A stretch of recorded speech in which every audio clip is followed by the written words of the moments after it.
ஆதியாகமம் 49ஆம் அதிகாரத்தினுடைய 19வது வசனத்தை நம்ம எல்லாரும் வாசிக்க போகிறோம். இந்த மாதம் ஆண்டவர் நமக்கு கொடுக்கிற ஒரு நல்ல வாக்குத்தத்தம். எடுத்துக்கொள்ளலாம், எல்லாரும் எடுத்துக்கொள்வோம்.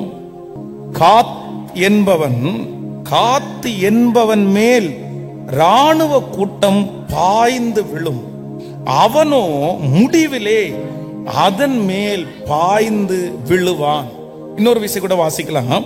காத்து என்பவன் மேல் ராணுவ கூட்டம் பாய்ந்து விழும், அவனோ முடிவிலே அதன் மேல் பாய்ந்து விழுவான். ஆமென். கர்த்தருடைய பிள்ளைகளே, இந்த யாக்கோபை குறித்து நீங்கள் வேதத்துல வாசிக்கும் போது தன்னுடைய பிள்ளைகளுக்கு பின்னாடி வருகிற அப்படின்னா இனி நடக்க போறது என்ன, நீங்க என்னவா இருக்க போறீங்க, ஆண்டவர் உங்களை எப்படியெல்லாம் நடத்த போகிறார் அப்படின்றதை தன்னுடைய அந்தியமை காலத்திலே, தன்னுடைய கடைசி நாட்களிலே ஒவ்வொரு பிள்ளைகளுக்கும் அவருடைய கேரக்டர் எல்லாத்தையும் பார்த்து இந்த யாக்கோபு ஆசீர்வதிக்கிறார். அவர்களுக்கு தகுந்தது போல ஆண்டவருடைய வெளிப்பாடோடு தீர்க்க தரிசனமான சில காரியங்களை சொல்லிக் கொண்டே வருகிறார். ஆனா இந்த காத்து என்பவனுக்கு ஒவ்வொருத்தருக்கும் சொல்லிட்டே வரும்போது, இந்த காத்து என்கிற இந்த பிள்ளைக்கு சொல்லும் போது அவங்க அப்பா என்ன சொல்றாரு அப்படின்னு சொன்னா, காத்து என்பவன் மேல், என்னுடைய பிள்ளையாகிய உன்மேல் ராணுவ கூட்டம் பாய்ந்து விழும். முதலாவதாக ராணுவ கூட்டம் பாய்ந்து விழும். ஆனா நீ ஒன்னும் கவலைப்படாத, அவனோ முடிவிலே அதன் மேல் பாய்ந்து விழுவான். அதான் உலகத்தில் உங்களுக்கு உபத்திரவம் உண்டு, ஆனாலும் திடன் கொள்ளுங்கள், நான் உலகத்தை ஜெயித்தேன். இந்த மாதம் ஆண்டவர் நமக்கு ஒரு அற்புதம் செய்ய போகிறார். எத்தனை பெரிய போராட்டங்கள் வேண்டுமென்றாலும் வரலாம், அவர்கள் ஜெயிக்கலாம். உங்களுக்கு விரோதமாய் எழும்புகிற கூட்டம், உங்களுக்கு விரோதமாய் வந்த கூட்டம் மிகப்பெரிய கூட்டமாய் இருக்கலாம். வேதம் சொல்லுகிறது, இங்கே காத்துக்கு விரோதமாய் எழும்பி வந்திருக்கிற கூட்டம் ராணுவ கூட்டம் அவனுக்கு விரோதமாய் எழும்பி நிற்கிறது. ஆனால் ஆரம்பத்திலே பயமா இருந்திருக்கலாம், ஆரம்பத்திலே ஒண்ணுமே இல்லாம இருக்கலாம். ஆனா வேதம் சொல்லுகிறது, முடிவிலே அவனோ அதன் மேல் பாய்ந்து விழுவான். இந்த வருஷத்திலே இத்தனை மாதங்களும் ஒருவேளை எதிரிகள் உங்கள் மேல் ஜெயம் எடுத்திருக்கலாம், பிரச்சனைகள் உங்கள் மேல் ஜெயம் எடுத்திருக்கலாம், பெரிய சத்துருடைய போராட்டங்கள் உங்கள் மேல் ஜெயம் எடுத்திருக்கலாம். அவங்களுக்கு விரோதமாய் நிற்கிறதுக்கு நீங்கள் பயந்திருக்கலாம், ஏன்னா அது ஒரு பெரிய பிரச்சனையா இருக்கலாம். ஆனா இந்த மாதம் ஆண்டவர் உங்களுக்கும் எனக்கும் தெளிவாய் கர்த்தர் வாக்கு கொடுக்கிறார். இந்த மாதம் நாம் அதன் மேல் ஜெயம் எடுக்கிற ஒரு மாதமாய் கர்த்தர் மாற்ற போகிறார். நம்மை அதன் மேல் பாய்ந்து கர்த்தர் விழப்பண்ண போகிறார். நீங்கள் அஞ்சி நின்ற, நீங்க பயப்பட்டு நின்ற, நீங்கள் எதிர்கொள்ளாமல் திணறிக்கொண்டு நின்ற, நீங்கள் இந்த காரியத்தை எப்படி முடிப்பேனோ என்று நீங்கள் கலங்கி நின்ற அந்த காரியத்துல கர்த்தர் சொல்கிறார், இல்ல, அவங்க அப்படியே செய்யறத பார்த்து சோர்ந்து போக வேண்டாம், நீங்க அதன் மேல் நிற்பதற்கு, நீங்க அதை ஜெயிக்கிறதற்கு ஆண்டவர் பலன் தருவேன் என்று கர்த்தர் வாக்கு கொடுக்கிறார். அப்போ இந்த காத்தின் மேல் தன்னுடைய தகப்பனார் வைத்த மிகப்பெரிய ஆசீர்வாதம் என்ன அப்படின்னு சொன்னா, முன்னாடி அப்படிதான் ஆரம்பத்துல உனக்கு விரோதமா இருக்கும், ஆரம்பத்துல உனக்கு விரோதமாய் யுத்தம் எழுப்பி நிற்பார்கள், ராணுவ கூட்டமே வந்து நிற்கும். ஆனால் ஒன்று, முடிவை பார்க்கும் போது அந்த இடத்துல அவர்கள் அல்ல, நீ அவர்கள் மேல் பாய்ந்து போகிறதை இந்த ஜனங்கள் எல்லாரும் கண்டு கொள்ளுவார்கள். இந்த பலிபீடத்திலிருந்து இந்த ஆகஸ்ட் மாதம் நான் தீர்க்க தரிசனமான வார்த்தையை சொல்லுகிறேன். ஆண்டவருடைய பிள்ளைகளே, இல்ல, நான் ஒரு நாளாவது நான் ஜெயிக்க மாட்டேனா, இவ்வளவு பெரிய கூட்டம் என் மேல் வந்து நிற்கிறது, நான் எப்படி ஜெயிப்பேன்? நான் ஜெயிக்கவே முடியாது. அவர்களுக்கு மேலாக ஒரு நாளாவது நான் நிக்கணும் அப்படின்னு உங்களுடைய மனசு சொல்லலாம். ஆனால் கர்த்தர் சொல்லுகிறார், நிச்சயமாய் ஒரு நாள் நீங்கள் அவர்களுக்கு மேலாக கர்த்தர் உங்களை நிற்க பண்ண போகிறார். அவர்களை பார்க்கலும் பராக்கிரமசாலிகளாய் கர்த்தர் நிற்க பண்ண போகிறார். அவர்களை பார்க்கலும் கர்த்தர் ஞானவான்களாய் நிற்க பண்ண போகிறார். எவ்வளவு பெரிய ராணுவ கூட்டம், எவ்வளவு பெரிய மனிதர்கள் வந்தாலும் கர்த்தர் சொல்கிறார், ஒரு நாள் அவர்களை ஜெயம் எடுக்கிறதற்கு நான் உன்னை அபிஷேகத்தினாலே நிரப்புவேன், கிருபையினாலே நிரப்புவேன். நிச்சயமாய் நடக்க போகிறது. இது தீர்க்க தரிசனமான வார்த்தை. அதற்கு வேண்டிய பலனை கர்த்தர் உங்களுக்கு தருவார். அதற்கு வேண்டிய உற்சாகத்தை கர்த்தர் உங்களுக்கு தருவார். ஆமென். அந்த தைரியத்தை ஆண்டவர் உங்களுக்கு தருவார். ஆமென். நீங்கள் பயந்து கொண்டிருந்த சில மனிதர்கள் மேல் நீங்கள் எழும்பி நிற்பதற்கு, நீங்கள் பயந்து கொண்டிருந்த பிரச்சனையின் மேல் நீங்கள் நிற்பதற்கு நம்மை பலப்படுத்துகிற ஒரு கர்த்தர் நம்மோடு கூட இருக்கிறார். ஆமென். வேதம் முதலாவதாக சொல்கிறது, அப்படின்னா தனி ஒருவன், தனி மனிதன். ஆனா அவனுக்கு விரோதமாய் வந்திருக்கிற கூட்டம் என்ன அப்படின்னு சொன்னா ராணுவ கூட்டம். சில நேரங்களில் நம்ம தனியா நிற்போம். இந்த மாதத்துல ஒருவேளை நீங்கள் தனியாக நிற்கலாம். ஆனா உங்களுக்கு விரோதமாய் இருக்கிற கூட்டம் பெரிய கூட்டமா இருக்கலாம். அதான் யோசபாத் ஜெபம் பண்ணும்போது, இந்த ஏராளமான கூட்டத்திற்கு முன்பாக நிற்கிறதற்கு எங்களுக்கு பலன் இல்லை, போகும் வழி இன்னதென்று எங்களுக்கு தெரியாது அப்படின்னு ஜெபம் பண்ற. சில நேரத்துல ஆண்டவர் பெரிய கூட்டத்தை சிங்கிள் ஒரு தனி மனிதனை கொண்டு ஜெயிக்க பண்ணுகிறவர் தான் என்னுடைய கர்த்தர். கொஞ்சம் பேரை கொண்டாகிலும் அநேகம் பேரை கொண்டாகிலும் ரட்சிப்பதற்கு கர்த்தருக்கு தடையே இல்லை. நீங்க நினைக்கலாம், நான் தனி ஒரு மனுஷியாய், ஒரு தனி மனுஷனா நிக்கிறேன், இத்தனை பேர் சேர்ந்துக்கிட்டாங்களே, இத்தனை பேர் சேர்ந்து என்ன பிரச்சனை பண்றாங்களே, இத்தனை பேர் சேர்ந்து என்ன இந்த இடத்துல இருந்து எடுக்கணும்னு நினைக்கிறாங்களே, இத்தனை பேர் சேர்ந்து என்ன புடுங்குறாங்களே. அப்போ காத்து என்கிற மனிதன் ஒரு தனி மனிதன். ஆனால் ராணுவ கூட்டம் அவனுக்கு விரோதமாய் வருகிறது. ஆனா வேதம் சொல்கிறது, இந்த தனி ஒரு மனிதனை கர்த்தர் தைரியப்படுத்தி அந்த ராணுவ கூட்டத்தை எதிர்த்து நிற்கிறதற்கு கர்த்தர் பலன் தரப்போகிறார். உங்க குடும்பத்துல கர்த்தர் உங்களை தனியாக நிற்க பண்ணுகிறார் என்று நீங்க கவலைப்படாதீங்க. ஆண்டவருக்கு உங்களை கொண்டு ராணுவத்தை ஜெயிப்பது கர்த்தருக்கு லேசான காரியம். நீங்க பக்கத்துல யாராவது வந்தா நல்லா இருக்கும், கூட யாராவது இருந்தா நல்லா இருக்கும், யாராவது ஒருத்தர் தட்டி கொடுத்தா நல்லா இருக்கும், யாராவது ஒருத்தர் என்கரேஜ் பண்ணா, யாராவது ஒருத்தர் பின்னாடி இருந்து சப்போர்ட் பண்ணா, இந்த மாதிரி எல்லாம் சில நேரத்துல மாமிசீக பிரகாரமாய் நம்ம நிறைய நேரத்துல யோசிப்போம். ஆனா அப்படி யோசிக்கவே வேண்டாம். ஆண்டவர் நம்ம ஒருத்தர் இருந்தா போதும், நம்மை கொண்டு எவ்வளவு பெரிய காரியத்தை வேண்டும் என்றாலும் கர்த்தர் இந்த மாதத்துல செய்ய போகிறது நிச்சயம். இந்த மாதம் நான் நம்புகிறேன் வெற்றியின் மாதம். இதுவரையிலும் சத்துரு பாய்ந்து வந்த மாதங்களா இருக்கலாம், ஆனால் இந்த மாதம் நீங்கள் அவர்கள் மேல் ஜெயம் எடுக்கிற மாதம், அவர்களுக்கு முன்பாக நிற்கிற மாதம். இந்த மாதம் பிரச்சனைக்கு முன்பாக நாம் நிற்க, நம்மை கர்த்தர் நிற்க பண்ணுவேன் என்று தேவனாகிய கர்த்தர் வாக்கு கொடுக்கிறார். கைகளை உயர்த்தி சத்தமாய் ஆமேன் என்று ஆமோதி சொல்லுங்க. ஒரு 3 விஷயாவது சொல்லுங்க. ஆமேன். கர்த்தாவே, இதுவரையிலும் என்னை மேற்கொண்ட, இதுவரையிலும் எனக்கு விரோதமாய் வந்த அத்தனை சக்திகளுக்கு முன்பாய் இந்த மாதம் நீர் என்னை நிற்க பண்ணுகிறதற்காய் சொல்லுங்கள். முழு பலத்தோட சொல்லுங்க. ஆண்டவரே, நீர் என்னை நிற்க பண்ணுகிறதற்காக ஆமேன். முடிவிலே அவன் அதன் மேல் பாய்வான். அந்த அபிஷேகத்தை கர்த்தர் எங்கள் மேல் வைக்கிறதற்காக நன்றி. காலேபை குறித்து வேதம் சொல்கிறது, எப்ரோன் அப்படின்றது அங்க இருக்கிற குடிகள் ரொம்ப மோசமான ஜனங்களா இருந்தார்கள். அந்த எப்ரோனுக்கு விரோதமாய் ஒரு நாடே எழும்பி அவங்கள மேற்கொள்வதற்காக யுத்தம் பண்ணுகிறார்கள். ஆனா அவர்களால முடியல. அதனால அவங்க பின்னாடி பேக் அடிச்சிட்டாங்க. ஒரு நாட்டுனாலே, ஒரு ராஜாவினால, திரள் கூட்ட ஜனங்களினால அந்த எப்ரோனை கைப்பற்றவே முடியல. ஆனா வேதம் சொல்லுகிறது, காலேப் என்கிற ஒரு தேவ மனுஷன், அந்த ஒரு மனுஷன் சொல்லுகிறான், அந்த எப்ரோன் அவ்வளோ பெரிய சவால் மிக்கிற இடத்தை கர்த்தர் ஒரு நாட்டை கொண்டு முடியாததை ஒரு மனுஷனை கொண்டு கர்த்தர் செய்து முடித்தார். ஆண்டவருக்கு வல்லமையும் திராணியும் உள்ள ஒருவன் போதும். கர்த்தர் கேட்கிறார், யாரை நான் அனுப்புவேன், யார் என் காரியமாய் போவார்? அப்போ ஏசாயா சொல்லுகிறான், ஆண்டவரே, அடியேன் நான் இருக்கிறேன். அப்போ அந்த ஒரு மனுஷன் ஆபிரகாம் என்கிற அந்த ஒரு மனுஷன் கர்த்தருக்கு முன்னாடி நின்ன உடனே கர்த்தர் சொல்றாரு, உன் ஜெபத்தை நான் கேட்கிறேன்ப்பா, உன் ஜெபத்தை நான் கேட்கிறேன். அப்போ திறப்பிலே நிற்கவும் சுவரை அடைக்கவும் தக்கதாக 1000 பேரை தேடினேன் என்று சொல்லல. கர்த்தர் என்ன சொன்னார் தெரியுமா? ஒருவனை தேடினேன். அப்போ ஆண்டவருடைய பிள்ளைகள், இந்த மாதத்துல ஒன்றை நீங்கள் நினைக்க வேண்டும், எனக்கு யாருமே இல்லை என்றாலும் என்னை கொண்டு கர்த்தர், இத்தனை நாட்களும் அல்லாதது என்னை கொண்டு கர்த்தர் செய்வார். ஆமென். ஹல்லேலூயா. எத்தனை பேர் ஆமோதிக்கிறீர்கள்? உங்களுக்கு இந்த மாதம் இந்த வசனத்தின்படி உங்க சான்ஸ் இந்த மாதம் ஆரம்பிக்கும் நான் நம்புறேன். இதுவரையிலையும் எதிரியினுடைய வாய்ப்பு கொடுக்கப்படலாம். எதிரி எழும்பி அவன் முன்னாடி கடந்து வரலாம்.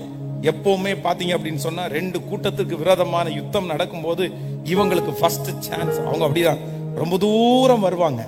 ஆனா அடுத்த சான்ஸ் இவங்களுக்கு கொடுத்தா கூட நான் தனியா நிக்கிறேனே, எப்படி நான் போவேன்னு நினைச்சு பயப்பட வேண்டாம். இந்த மாதம் இந்த வசனத்தின்படி கர்த்தர் சொல்லுகிறார், அவர்கள் முன்பாக உங்கள் மேல் பாய்ந்தார்கள். ஆனா இந்த மாதம் நீங்கள் அவர்கள் மேல் கர்த்தர் முன்னேறுவதற்கு, கடந்து போவதற்கு ஒரு வாய்ப்பை கர்த்தர் ஏற்படுத்துகிறார். தலை நிமிர நிற்பதற்கு கர்த்தர் ஒரு வாய்ப்பை ஏற்படுத்துகிறார். சொல்லுங்கள், உங்கள் தலையின் மேல் கரங்களை வைத்து சொல்லுங்கள், இந்த வாக்குத்தத்தம் என்மேல் நிறைவேற போகிறதற்காக ஸ்தோத்திரம். சொல்லுங்கள், என்மேல் நிறைவேற போகிறதற்காக ஸ்தோத்திரம். முழு பலத்தோடு சொல்லுங்கள், ஆண்டவரே இந்த வாக்குத்தத்தம் என்மேல் நிறைவேற போகிறதற்காய் ஸ்தோத்திரம். ஆமென் சொல்லுங்கள். வாசிக்கலாம் அந்த வசனத்தை திரும்ப. ஒரு காத் என்பவன் மேல் ராணுவ கூட்டம் பாய்ந்து விழும், அவனோ முடிவிலே அதன் மேல் பாய்ந்து விழுவான். எப்பவுமே ஒரு யுத்தத்துல இல்லைன்னா ஒரு ஒரு டெஸ்ட்ல ஆரம்பம் இல்ல முடிவுல யாரு ஜெயிக்கிறா அப்படின்றதுதான் ரொம்ப முக்கியமானது. என்ன விளையாட்டா இருக்கட்டும், ஒரு ஃபுட்பாலா இருக்கட்டும், ஒரு கிரிக்கெட்டா இருக்கட்டும், எந்த விளையாட்டு பாருங்க, ஸ்டோரி எழுதி போடுறோம், அந்த அதனுடைய வெற்றியை எழுதி போடுறவங்க பாத்தீங்கன்னா சிலர் ஆரம்பத்துல பாத்தீங்கன்னா அத்தனை போவாங்க. நீங்க எலெக்ஷன் நடக்கும் போது கூட நம்ம நிறைய பேர் நியூஸ்ல எல்லாம் கேட்போம். அப்போ அந்த நியூஸ்ல எண்ணிட்டே இருப்பாங்க. அந்த ஓட்டு எண்ணிட்டு இருந்த உடனே அவ்வளவுதான், கோயம்புத்தூர்ல இவங்க முன்னணியில போயிட்டு இருக்காங்க, இவங்க முன்னணியில போயிட்டு இருக்காங்க, அப்படி வந்துட்டே இருக்கும். உடனே நிறைய பேருக்கு ஐயோ முன்னணியில போயிட்டு இருக்கிறீங்களா? அதெல்லாம் இல்ல. கடைசியில அந்த ஓட்டு, கடைசி ஓட்டு எண்ணி முடிக்கும் போது அப்ப ஒரு அனௌன்ஸ்மெண்ட் பண்ணுவாங்க தெரியுமா? எப்பா நீ ஓட்டு எண்ணிக்கை 9 மணி நேரத்துல 8:45 மணி நேரத்திற்கு எப்படி இருக்கலாம்? இவன் தான் வரலாம். ஆனா அதை வச்சு நம்ம கணிக்க முடியாது. அந்த கடைசி நிமிஷத்துல எங்கேயோ இருந்த ஒருத்தர் அப்படியே நின்னு இவர் இல்ல இவர் ஜெயிப்பார் அப்படின்னு சொல்லும் போது சிலருக்கு ரொம்ப பிரமிப்பா இருக்கும். அப்போ ஆரம்பத்திலிருந்து ஓடுறவர்கள் அல்ல. இந்த இடத்துல ஆண்டவர் தெளிவாய் சொல்லுகிறார், இல்ல காத்து என்பவனுக்கு விரோதமாய் ஒரு ராணுவ கூட்டம் பல மாதங்கள், பல வருடங்கள், பல நாட்களாக அவனை பாய்ந்து விழுந்துட்டே இருக்காங்க. அவங்க மேல பிரச்சனை பண்ணிட்டே இருக்காங்க, நெருக்கம் கொடுத்துட்டே இருக்காங்க, அவமானம் வந்துட்டே இருக்குது. ஆனா ஒன்று, எல்லாம் முடியும் போது முடிவிலே அந்த பினிஷிங், அந்த எண்ட்ல காத்து என்ற அந்த ஒரு தனி நபர் அவர்கள் மேல் விழுவதற்கு, ஜெயத்தை எடுப்பதற்கு கர்த்தர் இரக்கம் பாராட்டி அந்த வார்த்தையை கொடுத்தது போல இந்த மாதம் கரங்களை தட்டுகிற ஒவ்வொருத்தருக்கும் அப்படியே நடக்கும், அப்படியே நடக்கும். ஆமென், ஸ்தோத்திரம், ஸ்தோத்திரம். இந்த வார்த்தை நிறைவேற போகிறது. முடிவிலே நீங்க தான் ஜெயிக்க போறீங்க. தேவ பிள்ளையே, சிஸ்டர், நீங்க தான் முடிவில ஜெயிக்க போறீங்க. பிரதர், நீங்க தான் முடிவில ஜெயிக்க போறீங்க. ஆமென். துன்மார்க்கன் வளரட்டும், துன்மார்க்கன் கொளிக்கட்டும், துன்மார்க்கன் சந்தோஷப்படட்டும். நிறைய பேர் பாத்தீங்கன்னா இன்னைக்கு நிறைய ஆண்டவருடைய பிள்ளைகளை பார்த்து கேட்பாங்க, என்ன நீ என்ன கண்ட? ஆண்டவரிடத்துல போய் என்ன கண்ட? என்ன உனக்கு கிடைச்சிருச்சு? நீ இவ்வளவு தியாகமா வாழ்ந்ததுக்கு, நீ அல்லேலூயா அப்படின்னு கத்தியதுக்கு என்னென்னமோ சொல்லுவாங்க. ஆனா இப்ப அவங்க பாத்தீங்கன்னா நம்மள கிண்டல் பண்ணும்போது அவங்க நல்லா தான் இருப்பாங்க. அவங்க பணம் இருக்கும், அவங்களுக்கு கார் இருக்கும். பாரு எனக்கு 10 காருக்கு 20 கார் இருக்கு, எனக்கு பாரு பணம் இருக்குது, உனக்கு என்ன இருக்குது, உன் கடவுள் உனக்கு என்ன கொடுத்தாரு, இப்படின்னு எல்லாம் கேட்கலாம். ஆனா இவங்க எல்லாருக்கும் எப்ப விளங்கும் தெரியுமா? முடிவென்ற ஒன்று வரும், நியாய தீர்ப்பு என்கிற ஒரு நாள் வரும். அந்த நியாய தீர்ப்பின் நாளிலே அவர்களும் அங்க நிற்பாங்க, நம்மளும் அங்க நிற்பாங்க. அங்க அவங்களுடைய கார் அவங்களுக்கு பிரயோஜனமா இருக்காது, அங்க அவங்களுடைய சொத்து அவங்களுக்கு பிரயோஜனமா இருக்காது. இந்த உலகத்துல எவ்வளவு சம்போகமாய் வாழ்ந்தாலும் அந்த இடத்துல உங்களையும் என்னையும் கர்த்தர் நிறுத்தி முடிவிலே முடிவிலே முடிவிலே உங்களையும் என்னையும் தலை நிமிர பண்ணுகிற கர்த்தர், உங்கள் தலைகளிலே கிரீடங்கள் வைக்கப்படும், உங்களுடைய கிரீடத்திலே முத்துகள் பொறிக்கப்படும். அதனால இந்த சத்தத்தை கேட்கிற இந்த மாதத்துல வருத்தத்தோட இருக்கிற ஆண்டவருடைய பிள்ளைகளை, யார் வேணாலும் முன்னேறி போகட்டும், யார் வேணாலும் சவால் உள்ளத்துல விடட்டும். யார் வேணாலும் உனக்கு என்ன இருக்குன்னு கேட்கலாம். ஸ்தோத்திரம். அவருடைய வாழ்க்கையில வந்து பல மாதங்களாய் பல வருடங்களாய் அவர்கள் ஜெயித்து கொண்டே இருக்கலாம். அவங்க உங்களை பார்த்து சவால் விடுறத பார்த்து நீங்க சோர்ந்தே போகாதீங்க. கர்த்தர் சொல்லுகிறார், நம்முடைய தேவன் ஆரம்பம் நமக்கு அற்பமானாலும் நம்முடைய முடிவை சம்பூரணமாய் மாற்றுகிற கர்த்தர். இந்த பிரச்சனையினுடைய முடிவில் உங்களுக்கு வெற்றி உங்க பக்கம் தான் வரும். இந்த காரியத்தினுடைய முடிவில் நீங்க தான் அந்த இடத்துல நிக்க போறீங்க. இந்த காரியம் உங்க பக்கத்துல தான் வெற்றியாய் முடிய போகிறது. அவர்கள் முன்பாக எத்தனை ஸ்கொயர் அவங்க எடுத்தாலும் அதை குறித்து நீங்க கவலையே பட வேண்டாம். கர்த்தர் தனி ஒருவனாகிய உங்களை கடைசி நேரத்தில் கொண்டு வந்து நிறுத்துவார். இந்த கோப்பை உங்களுக்காக ஆயத்தமாக்கப்பட்டது. இந்த வெற்றி உங்களுக்காக ஆயத்தமாக்கப்பட்டது. இந்த கிரீடம் உங்களுக்காக ஆயத்தமாக்கப்பட்டது. அதை பறிப்பதற்கு கர்த்தர் ஒருவருக்கும் விட மாட்டார். கடைசில முடிவில் அது வரைக்கும் காத்திருந்து கடைசில ஆண்டவர் உங்களை கொண்டு போய் அங்க நிறுத்துவாரு. அங்க நீங்க சாட்சி சொல்லுவீங்க, சாட்சியா இருப்பீர்கள். உங்களோடு கூட கர்த்தர் இருக்கிறதை அவர்கள் பார்ப்பார்கள். அந்த இடத்துல கர்த்தர் உங்களை தலையை நிமிர பண்ணுவார். ஆமேன். ஸ்தோத்திரம். குறித்த காலத்திற்கு தரிசனம் இன்னும் வைக்கப்பட்டிருக்கிறது. முடிவிலே அது விளங்கும். அது பொய் சொல்லாது. அது தாமதித்தாலும் அதற்கு காத்திரு. அது நிச்சயமாய் வரும். அது தாமதிப்பது இல்லை. கைகளை மேல தட்டி ஆமேன். ஸ்தோத்திரம். என்னை பலப்படுத்துகிற கிறிஸ்து. ஆமேன். இந்த மாதம் ரொம்ப எனக்கு இந்த வசனத்தை அப்படி பொதுவாக இந்த வசனத்தை வந்து இதுவரையிலும் ஒரு வாக்குத்தத்த வசனமாய் வந்து நான் கேட்டதில்லை. என்னுடைய இத்தனை வருட கிறிஸ்தவ வாழ்க்கையில அப்படி வாக்குத்தத்த வசனமா எடுக்கல. ஆனா நானும் இதை வந்து ஒரு வாக்குத்தத்தமாய் இதுவரைக்கும் பார்த்ததில்லை. ஆனா இந்த மாதம் ஆண்டவர் வந்து இந்த வார்த்தையை பேசும்போது எனக்கு அவ்வளவு ஆச்சரியமா இருந்துச்சு.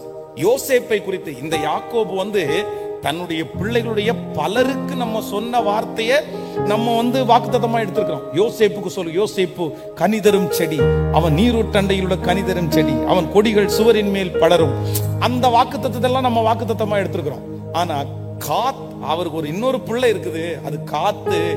அந்த பிள்ளை தலை மேல இப்படி ஒரு வாக்குத்தத்தம் வச்சிருக்கிறத வந்து நம்ம நிறைய பேருக்கு மறைவா இருந்துச்சு. ஆனா இந்த மாதம் ஆண்டவர் ஸ்பெஷலா நமக்கு சொல்றாரு, இல்லை, உங்களுக்கு மேலையும் என் மேலையும் காத்தனுடைய அபிஷேகம் தான் கர்த்தர் வைத்திருக்கிறார். அவனுக்கு விரோதமாய் ஒரு மிகப்பெரிய படையே எழும்பி அவனுக்கு விரோதமாய் நின்றது. ஆனா முடிவிலே காத் அவர்களுக்கு விரோதமாய் அவன் மேல் பாய்ந்து போவான். ஆமேன் சொல்லுங்கள். சோ இந்த வசனத்தை வாசிச்சுட்டே இருக்கும்போது இந்த காத்து என்கிற இந்த யாக்கோபனுடைய பிள்ளைகளிலே இந்த பிள்ளை காத்து என்கிற இந்த மகனுக்கு வந்து நம்ம நிறைய பேர் அதை கண்டுக்காத ஒரு மனுஷன். ஆனா இவன் மேல ஆண்டவருடைய பெரிய ஆசீர்வாதங்கள் வந்து அடங்கி இருந்திருக்கிறது. அப்ப ஆண்டவர் வந்து இந்த மாதத்துல வந்து காத்து என்கிறவனுடைய ஆசீர்வாதத்தை நம்ம தலையின் மேல் வைப்பேன் என்று கர்த்தர் வாக்கு கொடுக்கிறார். அப்போ சீக்கிரமாய் வேதத்தை திறந்து வாசிக்கலாம். ஆதியாகமம் 30ஆம் அதிகாரத்தினுடைய 11வது வசனத்தை வாசிக்க போகிறோம். ஆதியாகமம் 30ஆம் அதிகாரம் 11வது வசனத்தை வாசிக்கலாமா? அப்பொழுது லேயாள் ஏராளமாய் இருக்கிறது என்று சொல்லி அவனுக்கு காத் என்று பெயரிட்டாள். எல்லாரும் திண்பையினோடு வாசிக்கலாம். அப்பொழுது லேயாள் ஏராளமாய் இருக்கிறது என்று சொல்லி அவனுக்கு காத் என்று பெயரிட்டாள். அப்போ இந்த பிள்ளை பிறக்கும் போது பொதுவாக யாக்கோபனுடைய மனைவிகள் வந்து பிள்ளைகளை பெற்றெடுக்கும் போது நிறைய பேர் வருத்தத்தோட பெற்றெடுத்தார்கள், நிறைய பேர் துக்கத்தோடு பெற்றெடுத்தார்கள். வேதம் சொல்லுகிறது, யாக்கோபு நேசித்த ராகேல் வந்து தன்னுடைய பென்யமீனை பெற்றெடுக்கும் போது அவங்க வந்து துக்கத்தோடு அவனை பெற்றெடுக்கும் போது அவங்க அப்பா தான் அந்த பேரை மாத்தி வைக்கிறாரு.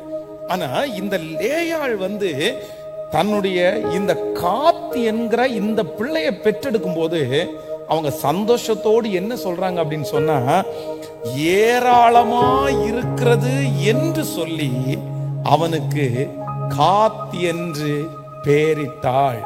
அப்போ நான் நம்புறேன் இந்த காத்து தலையின் மேல் இருக்கிற அபிஷேகம் என்ன அப்படின்னா, அவன் கொஞ்சம் அல்ல, அவன் திரளா இருக்கிறவன். ஹல்லேலூயா. கர்த்தர் இந்த ஆண்டு கூட நமக்கு வாக்கு கொடுத்திருக்கிறார், நான் உன்னை மிகவும் திரளாய் பெருக பண்ணுகிற கர்த்தர், நம்மை திரளாய் பெருக பண்ணுகிற கர்த்தர். அப்ப இப்போ ஆண்டவருடைய பிள்ளைகளே, இந்த காத்திற்கு கொடுத்த இந்த வாக்கு தத்தத்தை இந்த மாதம் ஆண்டவர் தருகிறார். என்னவா இருக்கு அப்படின்னு சொன்னா, ஏராளமா இருக்கிறது. இவன் பிறக்கும் போது ஆண்டவர் அவன் மேல் ஒரு பெரிய திட்டத்தை ஆண்டவர் வச்சிருக்கிறார், ஒரு பெரிய நோக்கத்தை வச்சிருக்கிறார். நீ சாதாரணமானவனா இப்ப இருக்கலாம். பொதுவாக யாக்கோபு கல்யாணம் பண்ணின ராகேல் லேயாள். ஆனால் லேயாளை குறித்து வேதம் சொல்லுகிறது, அவள் அற்பமாய் எண்ணப்பட்டாள். அவளுடைய கண்ணு எப்படி இருந்துச்சுன்னா கூச்ச பார்வையா இருந்துச்சாமா.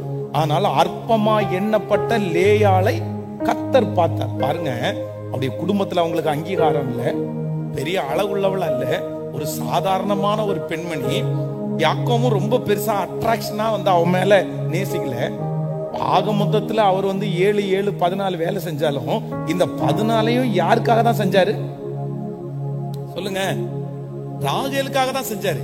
இந்த லேயாளுக்காக 7 வருஷம், ராகேலுக்காக 7 வருஷம்னு அவங்க அப்பா தான் சொல்றாரே தவிர, இவருடைய மனசுக்குள்ள அந்த 7 வருஷம் யாருக்கு தான்? ராகேலுக்கு தான். அடுத்த 7 வருஷம் யாரு தான்? இந்த உலகத்திலேயே ஒரு பெண்ணினுடைய மிகப்பெரிய மன கஷ்டம் என்ன அப்படின்னு சொன்னா, தன்னுடைய கணவனார் தான் கூட நிக்கல, தன்னுடைய கணவனார் தனக்கு எதுவும் செய்யல, தன்னுடைய கணவனார் தன்னை நல்லா வச்சுக்கல அப்படின்றது பொதுவாக உலகத்துல இருக்கிற எல்லா பெண்களுக்கும் அது ரொம்ப வருத்தத்துக்குரிய விஷயம். அதுவும் ஒருத்தரை நேசித்து இன்னொருத்தரை அவாய்ட் பண்றது அப்படின்றது ரொம்ப கஷ்டம் இல்ல. இவனுடைய அதுவும் இந்த பிள்ளைகளுடைய தகப்பனாய லாபான் ரொம்ப தந்திரக்காரனான மனுஷன். இவருக்கு இந்த பிள்ளை இன்னொரு பிள்ளை மேலதான் ஆசைப்பட்டார். சரி, அந்த பிள்ளைய அவனுக்கு கல்யாணம் பண்ணிட்டு இந்த பிள்ளை வேற யாருக்காவது ஒருத்தர் கல்யாணம் பண்ணிக்கலாம். ஆனா தன்னுடைய சொத்து போக கூடாது, தன்னுடைய பணம் போக கூடாது, தனக்கு வேலை செய்யறதுக்கு ஒரு பையன் கிடைச்சிட்டான் அப்படின்னு நினைச்சிட்டு தன்னுடைய பிள்ளையினுடைய அனுமதி கூட கேட்டாரோன்னு தலைமை தள்ளி விடுறது மாதிரி தள்ளி விட்டார். இந்த லேயாளை குறித்து வேதத்துல நம்ம தியானிச்சோம் அப்படின்னு சொன்னா, இந்த லேயாள் கடந்து வந்த சூழ்நிலை ரொம்ப மோசமானது. எல்லா பக்கத்திலும் அவளுக்கு நெருக்கம். ஒரு பிள்ளை, ஒரு பெண் பிள்ளைக்கு, பெண் பிள்ளை அப்படின்னு ஒண்ணு பார்த்தா ஃபர்ஸ்ட் என்ன பார்ப்பாங்க தெரியுமா? அந்த பிள்ளையினுடைய அழகை தான் பார்ப்பாங்க. இந்த உலகம் அப்படிதான் இருக்குது. ஆனா இந்த பிசிக்கல் அட்ராக்ஷன் தான் ஒரு பெண் பிள்ளைக்கு ரொம்ப முக்கியமான அட்ராக்ஷனா உலகம் பார்க்கும். கர்த்தர் அப்படி பார்க்கிறவரா இல்ல, மனிதனோ முகத்தை பார்க்கிறான், கர்த்தரோ. ஆனா பொதுவா நம்முடைய ஊர்லயே பாருங்களேன், ஒரு பெண் பிள்ளை என்று சொன்னாலே நம்ம என்ன பார்ப்பாங்க?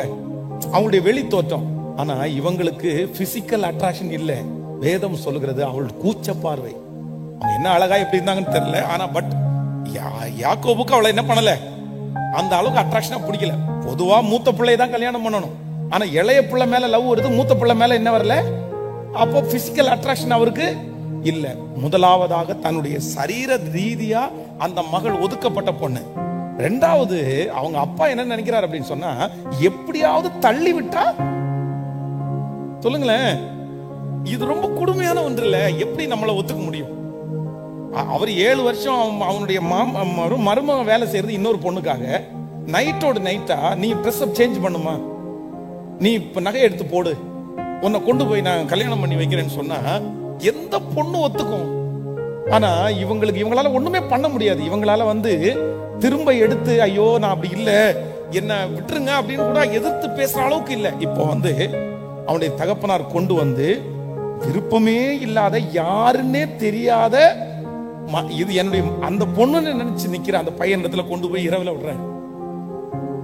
நீ அன்று இரவிலே அவன் தன் குமாரத்தியாகிய லேயாளை அழைத்து கொண்டு போய் அவனிடத்தில் விட்டான், அவளை அவன் சேர்ந்தான். அவ்வளவுதான். இப்ப கல்யாணம் ஆயிடுச்சு விருப்பம் இல்லாம. ஆனா காலையில எந்திரிச்சு பார்த்த உடனே இவன் பார்த்தா யார் இருக்கா? லேயாள். அவனுக்கு கொஞ்சம் ஏமாற்றம் தான், கொஞ்சம் இல்ல பெரிய ஏமாற்றம் தான். ஆனா என்னதான் ஏமாந்தாலும் நமக்கு மனிதாபிமானம்னு ஒண்ணு சொல்லுங்களேன். சரி, என்னமோ இந்த பிள்ளை கல்யாணம் பண்ணி வச்சுட்டாங்க, கல்யாணம் பண்ணியாச்சு, நம்ம இரவுல அவங்க கூட கூட இருந்தாச்சு, அவ்வளவுதான். சரி, சத்தம் போட்டு சரிப்பா நீ இப்படிப்பட்ட துரோகத்தை பண்ணலாம் அப்படின்னு சொல்றதை விட்டுட்டு யாக்கோபு ஸ்ட்ரெயிட்டா மாமனிடத்துல போய், எனக்கு ஏன் இப்படி துரோகத்தை? காலையிலே இதோ அவள் லேயாள் என்று யாக்கோபு கண்டு லாபானை நோக்கி, ஏன் எனக்கு இப்படி செய்தீர்? ராகேலுக்காக அல்லவா உம்மிடத்தில் வேலை செய்தேன், பின்ன ஏன் எனக்கு வஞ்சகம் பண்ணினேன். என்னதான் இருந்தாலும் ராகேலுடைய மனசு இந்த இடத்துல எப்படி இருந்திருக்கும்? ஒரு பெண்ணா, இந்த ஜெபத்துல நிறைய பெண்கள் நீங்க இருக்கீங்க, நீங்க ஒரு பெண்ணா சொல்லுங்க பார்க்கலாம், எப்படி இருந்திருக்கும்? எவ்வளவு மனசு கஷ்டம், எவ்வளவு மனசு கஷ்டம். இவளுக்காக நான் வேலை செய்யல, இவளுக்காக 7 வருஷம் உழைக்கல, நான் உழைச்சது யாருக்கு? நான் ராகேலுக்காக அல்லவோ உம்மிடத்துல 7 வருஷம் வேலை செஞ்சேன். இதை பிடிச்சி என் தலை மேல கட்டி வச்சிட்டீங்க, என்ன இப்ப என்ன பதில் சொல்றீங்க? உடனே அவன் அடுத்து என்ன சொல்றான் அப்படின்னு சொன்னா, அந்தபடியே யாக்கோபு இவளுடைய 7 நாட்களையும் நிறைவேற்றினார். அப்பொழுது தன் குமாரத்தியாகிய ராகேலையும் அவனுக்கு மனைவியாக கொடுத்தான். இப்போ அது இல்ல, உனக்கு என்ன பிரச்சனை? அவங்களுடைய மாமனார் சொல்றான், நான் அந்நியனுக்கு கொடுக்கறத பார்க்கலும் இன்னொரு பிள்ளையும் நான் யாருக்கு தருவேன்? எப்படி ஏத்துக்க முடியும்? ஒரு இன்னைக்கு இருக்கிற ஒரு சாதாரணமான பெண் அப்படின்னு சொன்னா, இத பாரு, எங்க அப்பா என்ன கல்யாணம் பண்ணி வச்சிட்டாரு, என்னையும் அவர் உன்னை ஏமாத்திட்டாரு, வாழ்ந்தா என் கூட நீ வாழு, இஷ்டம் இல்லையா என் தங்கச்சியை கல்யாணம் பண்றியா, நீ வச்சுக்கோ, நீ பண்ணிரு, என்ன சொல்லுங்க, என்ன விட்டுருப்பா. ஏன்னா உன் மனசு முழுக்க முழுக்க யாரோட இருக்குது? அந்த 7 years வீட்டுல ஒரு மனைவிய கல்யாணம் பண்ணி வச்சிருக்குது. இந்த மனைவிய கல்யாணம் பண்ணிட்டு இன்னொரு பொண்ணுக்காக 7 வருஷம் வேலை செய்யறதுன்றது எந்த பொண்ணாலையும் இந்த உலகத்துல என்ன பண்ண முடியாது. எப்படி தாங்க முடியும்னு நினைக்கிறீங்க? அவங்களுக்கும் ஒரு மனசு இருக்குல்ல, என்னதான் நீ சோறக்கூடிய என்ன வேணாலும் பண்ணு, என்னாலும் இன்னொருத்திய மனசுக்குள்ள வச்சுட்டு அவளுக்காக 7 வருஷம் வேலை செஞ்சுட்டு நீ என்ன மனைவியா எப்படிப்பா வச்சுக்க முடியும்? ஆனால் இவ்வளவு துன்பத்தையும் இவ்வளவு மன கஷ்டத்தையும் தன்னுடைய மனது, சரி நான் அப்படிதான் இருக்கேன் போல, அவங்க ஒரு அண்டர்ஸ்டாண்ட் பண்ணிட்டாங்க, நம்ம இவ்வளவுதான், நமக்கு கிடைச்சதே சந்தோஷம், கிடைச்சதே போதும், ஏதோ அவருடைய மனைவின்ற ஒரு அங்கீகாரம் கிடைக்குதுல, அது போதும் அப்படின்ற அளவுக்கு மாற்றப்பட்டு அதை முழு மனதோட ஏற்றுக்கொண்டு இப்ப பிள்ளையை பெற்றெடுக்கிறாங்க. அப்பதான் ஒரு பிள்ளை பெறும்போது சொல்றாங்க, எனக்கு என்னவா இருக்கு அப்படின்னு சொன்னா, ஏராளமா இருக்கிறது என்று சொல்லி அவனுக்கு காத் என்று பெயரிட்டாள். குறுகின சின்ன மதிக்கத்தக்க ஆள் இல்லாத இருந்த அவள்கள் மத்தியிலே கர்த்தர் ஒரு காத்தை உண்டு பண்ணி, கர்த்தர் என்ன பண்றாருன்னா, இது சிறு கூட்டம் இல்ல, இது ஏராளம். இந்த ஆகஸ்ட் மாதம் ஆண்டவர் இந்த சத்தத்தை கேட்கிற ஒவ்வொரு பிள்ளைகளுக்கும் வாக்கு கொடுக்கிறார். காத் என்கிறதனுடைய முதல் அபிஷேகம் என்னன்னா, சிறுமையிலே இருக்கிறவரை கர்த்தர் ஏராளமாய் மாற்றுகிறார். சின்னவன் 1000, சிறியவன் பலத்த ஜாதியுமாவான். கர்த்தராகிய நான் அதை ஏற்ற காலத்தில் தீவிரமாய் நடப்பிப்பேன். சிறு கூட்டமே நீ பயப்படாதே, கர்த்தர் உங்களோடு கூட இருக்கிறார். ஆமென். ஆண்டவர் எப்பொழுதுமே சிறியவர்களை கர்த்தர் பெருக பண்ணுகிற கர்த்தர். ஆமென் சொல்லுங்கள். இப்ப எல்லாரும் சொல்ல போகிறோம், திரளாய் இருக்கிறது. ஆமென் சொல்லுங்கள். அந்த வசனத்தை வாசிங்க ஒரு விஷயம் கூட. ஏராளமாய் 30ஆம் அதிகாரம் 11வது வசனம், ஆதியாகமம் 30வது அதிகாரம் 11வது வசனத்தை எல்லாரும். அப்பொழுது லேயாள் ஏராளமாய் இருக்கிறது என்று சொல்லி அவனுக்கு காத் என்று திரும்ப திரும்ப சொல்லுங்கள், ஏராளமாய் இருக்கிறது. சொல்லுங்கள், சத்தத்தை உயர்த்தி சொல்லுங்கள், ஏராளமாய் இருக்கிறது, ஏராளமாய் இருக்கிறது. கர்த்தர் என்னை பெருக பண்ண போகிறார், கர்த்தர் என்னை பலுக பண்ண போகிறார், கர்த்தர் என்னை விசாலமாக்க போகிறார். ஆமே, நான் வலதுபுறத்திலும் இடதுபுறத்திலும் இரங்கொண்டு பெருக போகிறேன். சிறு கூட்டமாய் இருக்கிற என்னை கர்த்தர் பெருக பண்ண போகிறார். அற்பமாய் நினைத்த என்னை கர்த்தர் பெருக பண்ண போகிறார். ஆமே, நான் ஏராளமாக போகிறேன். சின்னவன் 1000, நான் சிறியவன் பலத்த ஜாதியுமாய் நான் மாற போகிறேன். கர்த்தர் என்னை இன்னும் ஏராளமாக்க போகிறார். ஹல்லேலூயா. இந்த மாதம் ஆண்டவர் கொடுத்த காத் என்கிறதுனுடைய அர்த்தம் என்ன அப்படின்னா, ஏராளம், ஏராளம், ஏராளம் என்று அர்த்தம். எனக்கு நிறைவாச்சுப்பா, திருப்தி ஆயிடுச்சுப்பா. நான் 1 தான் கேட்டேன், நான் 2 தான் கேட்டேன், எனக்கு 2 அதிகம். ஆனா இப்ப என்ன அப்படின்னா, எனக்கு ஏராளமாய் காத் பிறந்த உடனே தான் இந்த வார்த்தை வருது. அப்போ இந்த மாதம் ஆண்டவர் நிறைய பேருடைய வாழ்க்கையிலே காத் பிளஸ் பண்றார் கர்த்தர். அப்படி நீங்க சிறு கூட்டம் அல்ல, நீங்கள் ஏராளம். நீங்கள் அற்பமாய் நினைக்கப்பட்டீர்களே, ஆனால் கர்த்தர் உங்களை ஏராளமாய் மாற்ற போகிறார். உங்களுடைய திருச்சபையை ஏராளமாய் மாற்ற போகிறார். உங்களுடைய குடும்பத்தில் இருக்கிற அத்தனை காரியங்களையும் கர்த்தர் ஏராளமாய் மாற்ற போகிறார். ஆமென். கர்த்தர் ஒரு திறந்த வாசலை உங்களுக்கு கர்த்தர் வைக்க போகிறார். ஊழியத்துல ஒரு திறந்த வாசல், உங்கள் வருமானத்துல ஒரு திறந்த வாசல். ஆமென். குறுகின நிலைமையை கர்த்தர் மாற்ற போகிறார். கொஞ்சத்தை கர்த்தர் மாற்ற போகிறார். திரளாய ஆண்டவர் இந்த மாதம் கர்த்தர் நம்மை நடத்த போகிறார். உங்களுக்கும் எனக்கும் சின்ன வட்டம் அல்ல, கர்த்தர் உயர்ந்த அகல விரிந்த பரந்த ஒரு ஆசீர்வாதத்தை கர்த்தர் நமக்கு தருவேன் என்று வாக்கு கொடுக்கிறார். கைகளை உயர்த்தி நன்றி ஆண்டவரே என்று சொல்லுங்க. ஒவ்வொருத்தரும் தலை மேல கையை வச்சு, ஆண்டவரே என் மேல் அந்த வாக்குத்தத்தம் நிறைவேற போகிறதற்காக நன்றி. என் மேல் அந்த வாக்குத்தத்தம் நிறைவேற போகிறதற்காக நன்றி சொல்லுங்க. சத்தத்தை உயர்த்தி, ஆண்டவரே என் மேல் அந்த வாக்குத்தத்தம் நிறைவேற போகிறதற்காக நன்றி. நிறைவேற போகிறதற்காக நன்றி. நிறைவேற போகிறதற்காக நன்றி. அல்லேலூயா.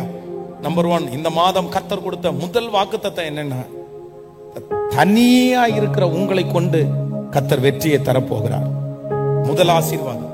நம்பர் 2, இரண்டாவதாக இந்த மாதத்திலே ஆண்டவர் நமக்கு கொடுக்கிற இரண்டாவது ஆசீர்வாதம் என்னவென்றால், முடிவிலே நீதான் ஜெயிப்பாய், முடிவிலே நீதான் வெற்றி பெறுவாய். ஆரம்பம் அற்பமானாலும் முடிவு சம்பூரணமாய் இருக்கும் என்று கர்த்தர் இரண்டாவது வாக்குத்தத்தத்தை கர்த்தர் பேசுகிறார். மூன்றாவதாக ஆண்டவர் நமக்கு வாக்கு கொடுக்கிறார். இந்த மாதம் ஏராளம், நிறைய பேருடைய ஏராளம் இந்த மாதத்தில் ஆரம்பமாக போகிறது. நீங்கள் சிறு கூட்டம் அல்ல, நீங்கள் சிறு கூட்டம் அல்ல. கர்த்தர் சொல்கிறார், நீங்கள் ஏராளம், நீங்கள் ஏராளம். கர்த்தர் உங்களை ஏராளமாய் சீக்கிரமாய் அது மாற போகிறது. கர்த்தர் உங்களை ஏராளமாய் மாற்ற போகிறார். விசாலமாய் கர்த்தர் மாற்ற போகிறார். பலுகி பெருக போகிறீர்கள். பறந்து விரிந்த ஆராய் கர்த்தர் மாற்ற போகிறார். ஆமென் சொல்லுங்கள். கடைசியாக ஒரு வசனத்தை கூட நம்ம வாசிக்க போகிறோம். உபாகமம் 33ஆம் அதிகாரத்திலே 20வது வசனத்தை 21வது வசனத்தையும் வாசிக்க போகிறோம். உபாகமம் 33ஆம் அதிகாரம் 20வது வசனம் 21வது வசனம். காத்தை குறித்து, காத்திற்கு விஸ்தாரமான இடத்தை கொடுக்கிறவர் சோத்தரிக்கப்பட்டவர். அவன் சிங்கத்தை போல தங்கி இருந்து புயத்தையும் உச்சம் தலையையும் பீறி போடுவான். அடுத்து அவன் தனக்காக முதல் இடத்தை பார்த்து கொண்டான். அங்கே தனக்கு நியாயப்பிரமாணிகன் கொடுத்த பங்கு பத்திரமாயிருக்கிறது.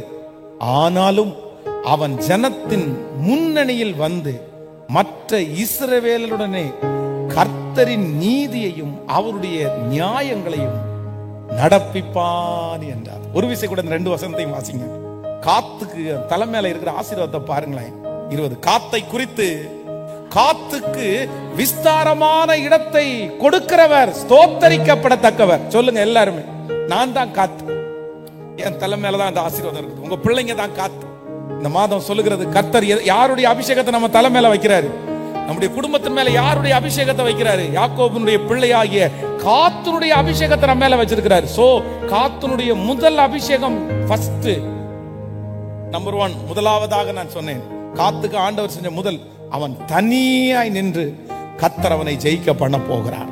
நம்பர் 2, அவன் மேல் இரண்டாவது அபிஷேகம், முடிவிலே அவன் வெற்றி அடைய போகிறான். கர்த்தர் அவனை வெற்றி அடைய பண்ண போகிறார். நம்பர் 3, மூன்றாவதாக ஆண்டவர் காத்து மேலே வைத்திருக்கிற மூன்றாவது அபிஷேகம், அவன் ஏராளமாய் பெருக பண்ண போகிறான். நான்காவது இந்த இடத்துல சொல்லுகிறது, காத்தை குறித்து, காத்துக்கு விஸ்தாரமான இடத்தை கொடுக்கிறவர் ஸ்தோத்தரிக்கப்படத்தக்கவர். அவன் சிங்கத்தை போல தங்கி இருந்து புயத்தையும் உச்சம் தலையும் பீறி போடுவான். அவ்வளவு பலன் அவனுக்கு. அடுத்து 21, அவன் தனக்கான முதல் இடத்தை பார்த்து கொண்டான். அங்கே தனக்கு நியாய பிரமாணிகன் கொடுத்த பங்கு பத்திரமாயிருக்கிறது. ஆனாலும் அவன் ஜனத்தின் முன்னணியாய் வந்து மற்ற இஸ்ரவேலருடனே கர்த்தரின் நீதியையும் அவருடைய நியாயங்களையும் நடப்பிப்பான். ஆமென். எனக்கு இதுல பிடிச்ச ரொம்ப அழகான வார்த்தை என்ன தெரியுமா? அங்கே தனக்கு நியாயப்பிரமாணிகன் கொடுத்த பங்கு பத்திரமா இருக்கிறது. சொல்லுங்கள், எல்லாரும் சொல்லுங்கள். அங்கே தனக்கு நியாயப்பிரமாணிகன் கொடுத்த பங்கு. சொல்லுங்க, இன்னொரு விஷயம் கூட சொல்லுங்க. அங்கே தனக்கு நியாயப்பிரமாணிகன் கொடுத்த பங்கு பத்திரமா இருக்கிறது. அப்படின்னா இந்த காத்து மேல இருக்கிற அடுத்த அபிஷேகம் என்ன அப்படின்னா, நியாயப்பிரமாணிகன் அவனுக்கு கொடுக்கப்பட்ட எந்த ஆசீர்வாதத்தையும் அவன் இழக்கவும் இல்லை, அவன் தொலைக்கவும் இல்லை. கர்த்தர் அவனுக்கு பத்திரமாய் பாதுகாத்தான். ஆமென். நான் நம்புறேன், கர்த்தர் உங்களை பத்திரப்படுத்துகிற அபிஷேகத்தை கர்த்தர் உங்களுக்கு தரப்போகிறார். உங்க கை ஓட்டையான கையா இருக்கலாம், உங்க கை நிக்காத கையா இருக்கலாம். பாஸ்டர், எத்தனை வந்துச்சு தெரியுமா? எனக்கு எத்தனை கிடைச்சது தெரியுமா? எவ்வளவு கொடுத்தாங்க தெரியுமா? அதெல்லாம் இருந்திருந்தா, அந்த ஆப்பர்ச்சுனிட்டி எல்லாம் நான் பயன்படுத்தி இருந்தா, அதெல்லாம் மிஸ் பண்றேன். ஆனா ஒண்ணு கூட என்கிட்ட பத்திரமா இல்ல. நிறைய நான் தொலைச்சிட்டேன். ஆனா இன்று இந்த வார்த்தையை பிரசங்கம் பண்ணும்போது ஒவ்வொருத்தரும் ஜெபம் பண்ணணும். இந்த மாதம் காத்துனுடைய அபிஷேகம் என் தலை மேல வேணும். நியாயப்பிரமாணிகன் கொடுத்த பங்கு பத்திரமா இருக்கிறது. திரும்ப கர்த்தர் உங்களுக்கு அந்த பங்கை தருவாராக. கர்த்தர் ஒன்றையும் உங்களை இழக்காமல் கர்த்தர் பாதுகாப்பாராக.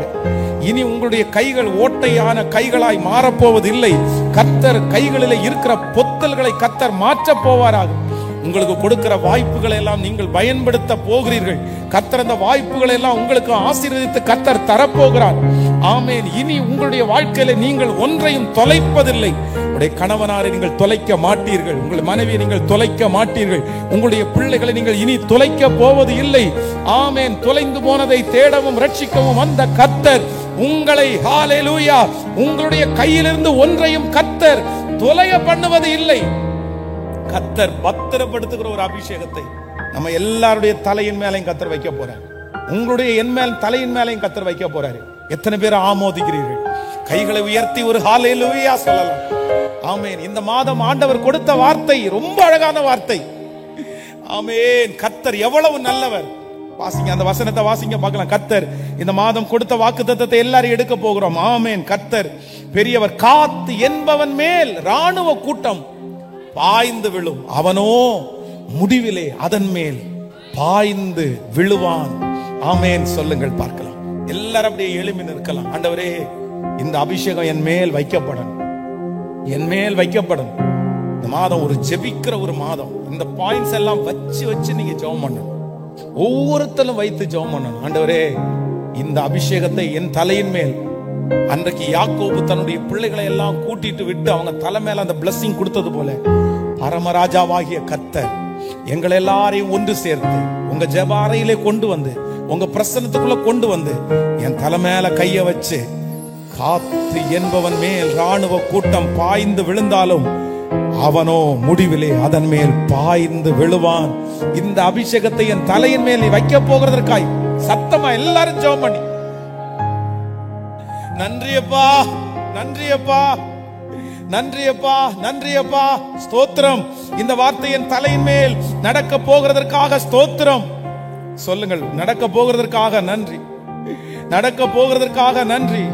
என் ஜனங்கள் ஒருபோதும் வெட்கப்பட்டு போவது இல்லை என்று திருவிழம் பற்றின கர்த்தாவே, இப்பொழுது கர்த்தர் எங்கள் மத்தியிலே கடந்து வருவீராக. நன்றியப்பா, நன்றி, நன்றி, நன்றி, நன்றி, நன்றி, நன்றியப்பா. இந்த வார்த்தைகள் நிறைவேற போகிறதற்காக நன்றி. இந்த வார்த்தைகள் நிறைவேற போகிறதற்காக நன்றி. இந்த வார்த்தையை நீ நிறைவேற்ற போகிறதற்காக நன்றி. சோ ஆமென். என்ன வந்தாலும் இந்த வார்த்தை எங்கள் வேலை அப்படியே ஆம் என்றும் ஆமென் என்றும் நிறைவேற போகிறதற்காக நன்றி, ஸ்தோத்திரம். என் ஜனங்கள் ஒருபோதும் வெட்கப்பட்டு போவதில்லை. எத்தனை பேர் நம்புறீங்க?